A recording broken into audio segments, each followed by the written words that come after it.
అలాగే మిమ్మల్ని ఇంకోటి అడగాలి. ఇప్పుడు బ్రహ్మం గారు ఎక్కడ పుట్టారు, ఆయన కాలజ్ఞానం ఏమేమి రాశారు, ఒక 20 ఏళ్ల తర్వాత లేదా ఒక 100 ఏళ్ల తర్వాత ఏం జరుగుతుంది అనేది ఆయన బ్రహ్మంగారి కాలజ్ఞానంలో రాశారు. ఆ పుస్తకం నేను చూడలేదు, మీరు నేను చూసారని అడగండి, నేను నిజంగా చూడలేదు. సినిమాలో కానివ్వండి, బయట వాళ్ళు చెప్పే విషయాల్లో కానివ్వండి, మీరు దాన్ని కూడా అబ్జెక్ట్ చేశారు. బ్రహ్మంగారు కాలజ్ఞానం అనేది కాదు, ఆయన ఇక్కడ లేదు అని. ఏ విధంగా మీరు చెప్పగలిగారు? అక్కడ యాక్చువల్లీ ఆయన పుట్టిన ఊరు ఉంది, ఆయన రాసిన పుస్తకం కూడా ఉంది కదా, కాదంటారా? అంటే I have to relate a few answers. మీరు ఇంతకు ముందు కూడా గ్రహణాల గురించి ముందే చెప్పగలరు కదా అని అన్నారు. We will address all of them. Please. Brahmam గారి కంటే ముందు పుట్టిన ఆయన పేరు నోస్ట్రాడామస్. ఆయన సైన్స్లోకి వెళ్ళారు? లేదు, నోస్ట్రాడామస్ సైన్స్ ఏమీ లేదు.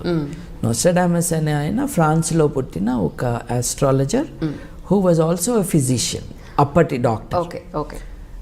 నోస్ట్రాడామస్ ఇచ్చిన ప్రెడిక్షన్సే అన్నీ నిజమైనాయి. ఆయన హిట్లర్ రాకను కూడా ముందే చెప్పాడు, ప్రపంచ యుద్ధాన్ని కూడా చెప్పేశాడు ఆయన. మీరు నమ్మారా ఆ విషయాన్ని? అదే చెప్తున్నాను. ఎలా సాధ్యం అవుతుంది, ఎప్పుడు ఏది జరుగుతుంది అని ఇన్వెస్టిగేట్ చేశారు. నేను చేయలేదు, ఆల్రెడీ చేసిన వాళ్ళు ఉన్నారు. దాంట్లో తేలింది ఏమిటి అని అంటే, నోస్ట్రాడామస్ ఒక ఇంటాలరెంట్ సొసైటీలో ఉన్నప్పుడు తను రాసింది ఎవరైనా క్లియర్గా అర్థం చేసుకుంటే చంపేస్తారని, అప్పుడు చర్చ్ ప్రతి ఒక్కరిని చంపేస్తూ ఉండేది.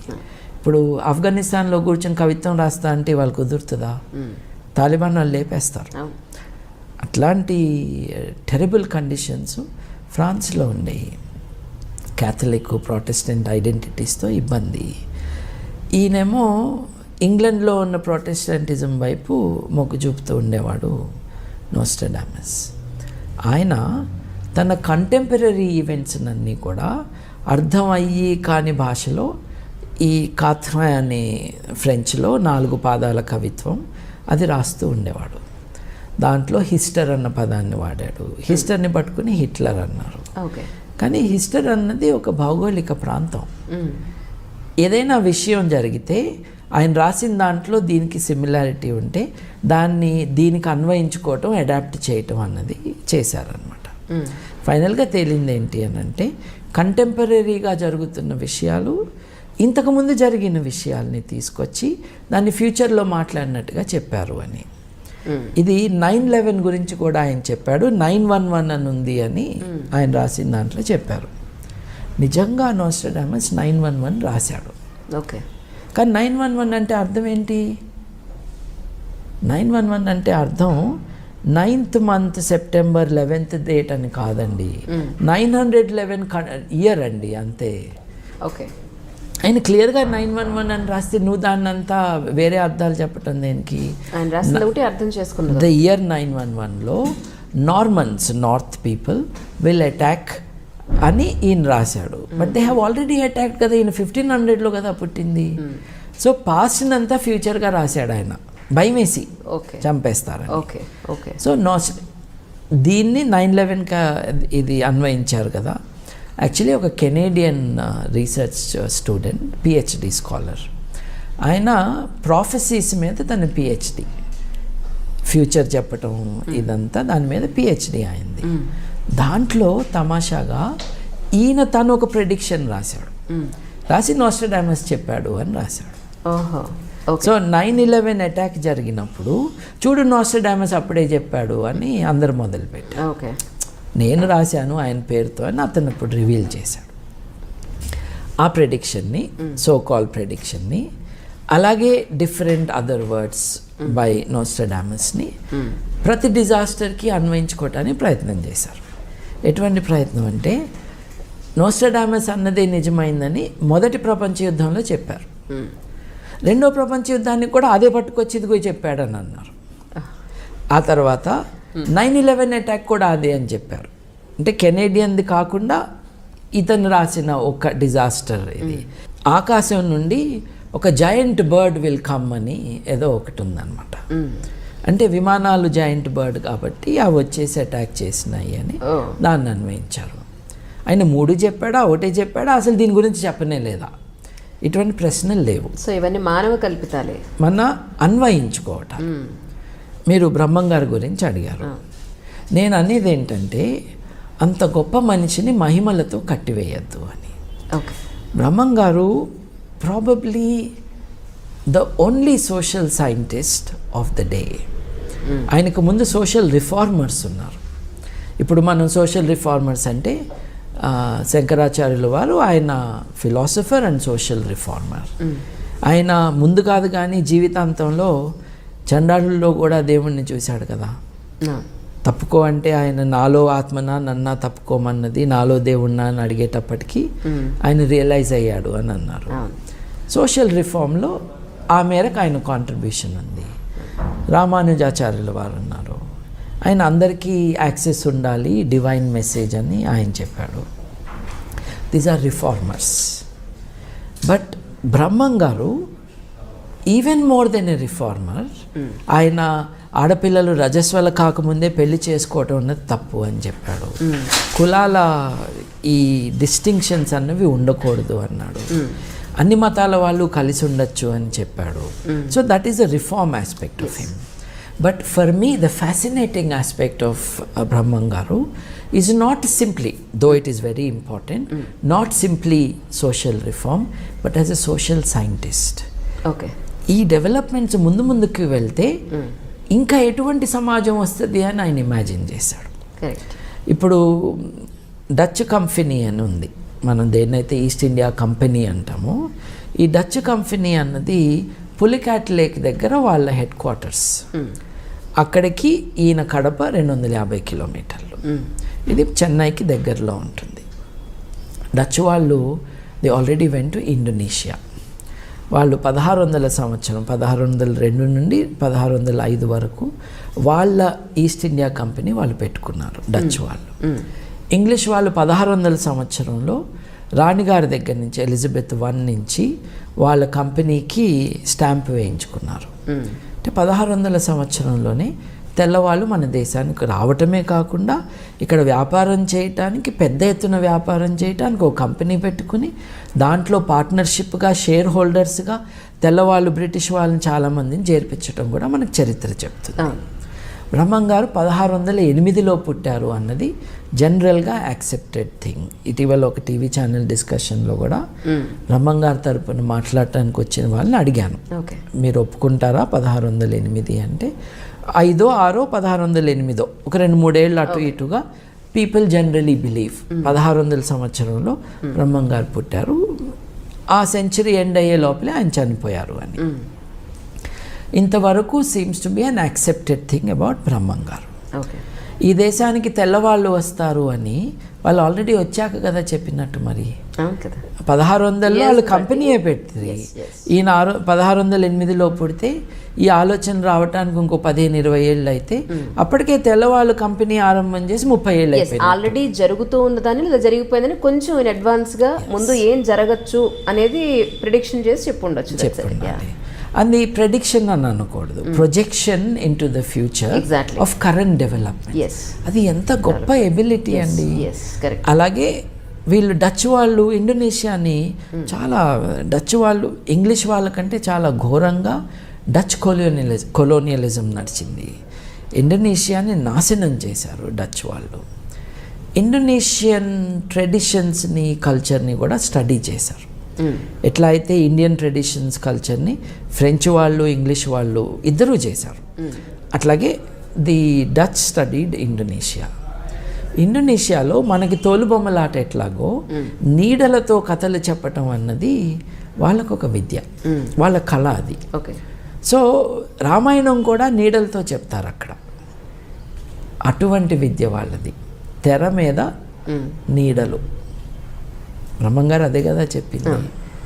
కొత్తగా సినిమా అని చెప్పలా, ఆల్రెడీ జరుగుతున్న విషయం చెప్పారు.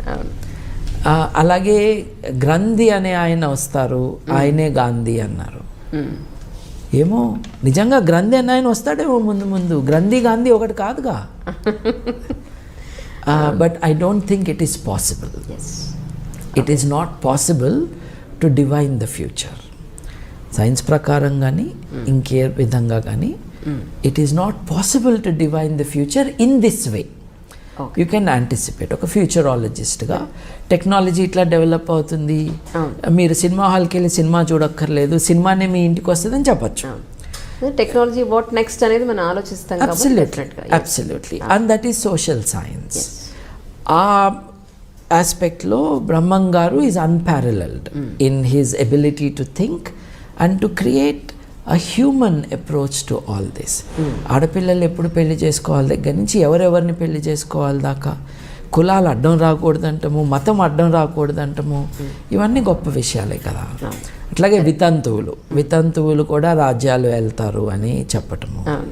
కానీ వితంతువులు రాజ్యాలు వెళ్తారు అన్నది ఆయన చెప్పినప్పుడు నా దృష్టిలో ఆడవాళ్ళకు కూడా మీరు ఈక్వాలిటీ ఇస్తే, వితంతువులను కూడా మీరు మనుషులుగా చూస్తే వాళ్ళు రాజ్యాలను కూడా ఏలగలరు అని ఆయన చెప్పటం. అదిగో ఇందిరాగాంధీ అన్నారు. అప్పటికి ఇండియా లేదు కదండి, అప్పుడు అన్ని చిన్న పిల్ల రాజ్యాలు కదా. ఇప్పుడు ఆయన ఉన్న దేశం కూడా, రాజ్యం కూడా ముస్లింలు పరిపాలిస్తున్న దేశం. సో ఇదంతా భారతదేశానికి అన్వయించుకుంటే ఎట్లా? అప్పటికి భారతదేశమే లేదు కదా. కంపెనీ వాళ్ళు కూడా, ఇంగ్లీష్ కంపెనీ కానీ డచ్ కంపెనీ వాళ్ళు కూడా అప్పుడు కేవలం వ్యాపారం చేస్తూ ఉన్నారు. వాళ్ళు 100 సంవత్సరాలు వ్యాపారంలో వచ్చిన ఖండకావరం కావచ్చు, బలుపు కావచ్చు, ఆ రిసోర్సెస్ కావచ్చు, వాటిని వాడుకుని కదా భారతదేశాన్ని అదుపులోకి తెచ్చుకుంది వాళ్ళు.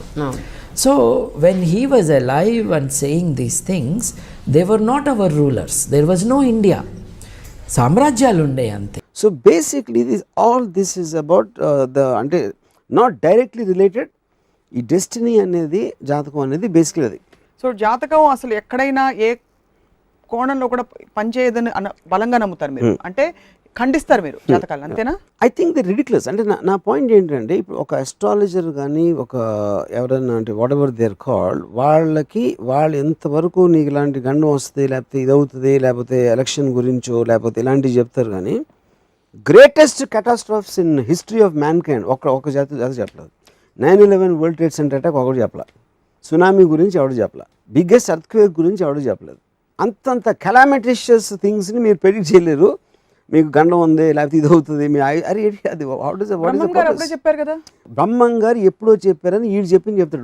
బ్రహ్మం గారు బుక్ ఎవడు చదువు ఉన్నాడు, ఆయన ఏ సెంచరీలో చెప్పాడు, ఎక్కడ చెప్పాడు, అది రాసి నాకు స్క్రీన్ సేవర్లో పెట్టమని చెప్పండి. అసలు ఏం చెప్పాడు ఎగ్జాక్ట్ లైన్ బ్రహ్మం గారు దేని గురించి అన్నా ఏం చెప్పారు అనేది నాకు తెలిసి ఏ బుక్లో ఉండదు. కొన్ని ఇన్సిడెంట్స్ అయిపోయిన తర్వాత మేము ముందే చెప్పాం. అవును, that's exactly what I'm saying. వీళ్ళు కంటిన్యూస్గా ప్రెడిక్ట్ చేస్తూ ఉంటారు. అందులో 90% జరగవు, కానీ మనం కూడా అడగం అది అవ్వలేదని. ఎప్పుడైతే జరిగిందో చూసే కదా, అప్పుడు చెప్పాను కదా అంటారు. అది మీరు ప్రెడిక్ట్ చేస్తుంటే ఏదో ఒకటి జరుగుతుంది, ఏదో ఒక కెలమిటీ జరుగుతుంది, ఏదో ఒక ప్రాబ్లం వస్తుంది. ఒక జ్యోతిష్యుడేమో కాంగ్రెస్ గెలుస్తుంది అంటాడు, ఇంకో జ్యోతిష్యుడేమో బీజేపీ గెలుస్తుంది అంటాడు, ఇంకో జ్యోతిష్యుడు ఇది అంటాడు. ఎవడైతే గెలిచాడో నేను చెప్పాను కదా అంటాడు. ఆ మిగతా ఎవరైతే చెప్పలేకపోయారో వాళ్ళని మనం మర్చిపోతాం, ఎందుకంటే you again want to believe the thing. 1982 August 17 మీకోసం కూడా అమ్మ నాన్న దేవుని మొక్కే చేయాలి ఉంటాయి. అయ్యో కొడుకుని నాకు నేను పిల్లలు కనేటప్పుడు అయితే ఏ దేవుని మొక్కలేదు. ఒకవేళ దేవుని మొక్కితే పిల్లలు పుడతారంటే, ఇప్పుడు పిల్లలు పుట్టకుండా ఉండేటోళ్ళు అందరూ మొక్కలేదని అర్థమా, లేక వాళ్ళ మొక్కలు అర్థం లేదని అర్థమా, లేకపోతే వీళ్ళతో ఇంకా ఎక్కువ కాలం మొక్కించుకోవాలని కుట్రతో పుట్టియకుండా ఆపినని అర్థమా? ఇంత ఆలోచన విధానం ఇవన్నిటికంటే కూడా వాళ్ళు ఒక పాజిటివిటీని ఎంచుకుంటున్నారు. అంటే భగవంతుడు అంటే మాకు ఒక పాజిటివ్ ఎనర్జీ అని అనుకుంటున్నారు. మీరు ఎందుకు అలా అనుకునే వాళ్ళని నేను తప్పు పట్టలేదు ఎక్కడ. అంటే దానిలో ఉన్న ఒక వాస్తవాన్ని అంగీకరించుకోరు, కానీ మీరు ఊహించుకునేది మాత్రం వేరే ఉంటుంది. అంటే మీకు కావాల్సినవి మాత్రం వేరే ఉంటాయి. అంటే రెగ్యులర్గా ఇప్పుడు కాదు. నువ్వు నమ్ముతావా కాలజ్ఞానాన్ని? నువ్వు నమ్ముతావా? నేను నమ్మడం పక్కన పెడతాను. నువ్వేమో పక్కకు పెడతావు, నానేమో పక్కకు పెట్టుకుంటా, పక్కన పెట్టుకుంటావు. పక్కన ఎందుకు పడవాలంటే మీరు చెప్తున్నారు కదా, మీ వాదన దైవత్వం లేదు, దేవుడు లేదు అనే వాదన నుంచి కాలజ్ఞానం అనేది ఒక దేవుడే రాశాడు, బ్రహ్మం గారు మాకు దేవుడు, ఆయన రాసింది మాకు వేదం. అస్సలే కాదు, ఆయన దేవుడు కాదు, ఒక గొప్ప ఆలోచన పరుడు, ముందు చూపు ఉన్నటువంటి వ్యక్తి, ఊహించినటువంటి వ్యక్తి. ఆ ఊహలే నిజం జరిగితే సంతోషం, నిజం జరగకపోతే పోతాయి. ఇప్పుడు మేము పిహెచ్డి చేసేప్పుడు మా థీసిస్కి ముందే సినాప్సిస్లో హైపోథీసిస్ రాయాలి, అంటే ఊహ పరికల్పనలు. అంటే నా పరిశోధన ద్వారా ఈ సమస్యని గుర్తిస్తానేమో అనుకుంటున్నాను, దీనికి పరిష్కారం దొరుకుతుందేమో అనుకుంటున్నాను, లేదా ఇలా చేయాలనుకుంటున్నాను, ఇది ఉంది కావచ్చు అని ఆలోచన చేసి ప్రయోగం అది పరిశోధన చేసి నేను అనుకున్నది జరగవచ్చు, జరగకపోవచ్చు. ఎందుకు ఇక్కడ నాకేమర్థమవుతుందంటే అన్న మీ గురించి మనం చిన్నప్పుడు పుస్తకాలు చదువుకుంటాం, పుస్తకాలు అందరూ చదువుకొని పరీక్షల్లో ప్రశ్నలకి ఆన్సర్లు రాసుకోవడం కోసం చదువుకుంటాం. కానీ అన్నీ ఏం చేసి పిహెచ్డి దాకా పుస్తకాలు చదివి అసలు సమాజాన్ని ప్రశ్నించడానికి వెతుక్కున్నాడు ప్రతిదాన్ని. అంటే నాకు అర్థం అవుతుంది, అంటే మీరు లైబ్రరీలో ఉన్నారన్నారు, ఉస్మానియా యూనివర్సిటీ లైబ్రరీలోనే కూర్చున్నారు. ఎన్ని గంటలు చదివేటోళ్ళనా? అలా అని కాదు, చాలాసార్లు క్లాక్ గుండ్రంగా తిరిగిన సందర్భాలు ఉంటాయి, డేట్ క్యాలెండర్స్ మారిన సందర్భాలు కూడా ఉంటాయి. ఈవెన్ జైల్లో కూడా 20 గంటలు చదివిన రోజులు ఉంటాయి. మొత్తం పుస్తకాన్ని మీరు విడిచిపెట్టారు అంతేనా? అసలు అక్కడ కూడా కనిపిస్తుంది ఇది నా శరీరంలో భాగంలాగా ఫీల్ అవుతాను.